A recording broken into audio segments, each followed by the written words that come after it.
Authority doesn't mean that you have to be doing business. Your authority may come even as an employee. It may come as an expert. It may come as a solution provider, or it may come as a vendor. It could come as a researcher or scientist. So the authority is not really connected anyhow to job title or even to our leadership position. You could be a great leader who is highly respected, but that does not mean people would call you as an authority. You could be an author, but that also does not mean you will automatically enjoy the authority. So the authority is really a larger umbrella. In my view, there are few things that happen to make someone as an authority. I have a system called Accelerated Authority Development Framework. So I'll mention 5 elements in that. Authority is the kind of bigger umbrella, while the niche could be your starting point. Broader niche is not the way to go because it could be easily replaceable or it can be replicated easily. These days, niche is not going to work. We need to go down one level to create the micro niche. First, you have to have an expertise micro niche. You have to be able to identify that unique you. Many people like to associate their niche with their profession. Not necessarily. Your niche is independent of your job, profession, or education. Second element of authority framework, you have to have a niche segment or market or audience.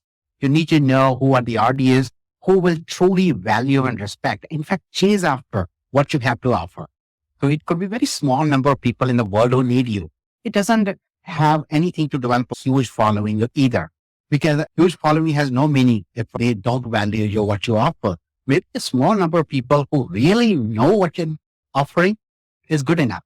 And third one is that you have to have a niche personal branding that differentiate yourself from others.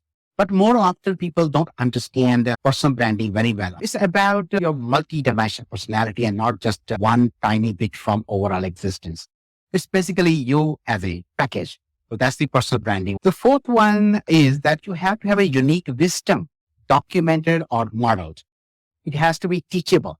It needs to be represented in black and white on paper. Many people can deliver 60 minutes of keynote, but can't explain their methods in one sentence.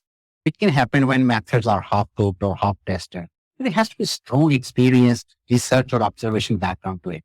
This documentation could be in the form of books or videos. And the last piece of this authority framework is your value proposition. It has to be so unique that no one can easily beat it up. For instance, my promise to people is very simple. 50% cut your time out or money back guarantee. Another proposition I give is pay for result, not for mentoring process. So you need something powerful that the moment you lay it out, it sets you apart. So in order to speed up the journey to be seen and established as an authority on something, you need to have absolute clarity about these 5 elements. Clarity on why you do the things and what for you do the things can be a powerful propeller of speed. In my experience, a key strategy for speed is that how we sequence things. More often we sequence the things correctly, we can shed away 30% of the time from the path. And lastly, I would like to mention that we need to be able to define outcomes for each of these 5 elements. We get slowed down when we focus too much on the process. When outcomes are clear, you know how your success looks like as an authority in your area, then you can work backward to put everything in play to make it happen.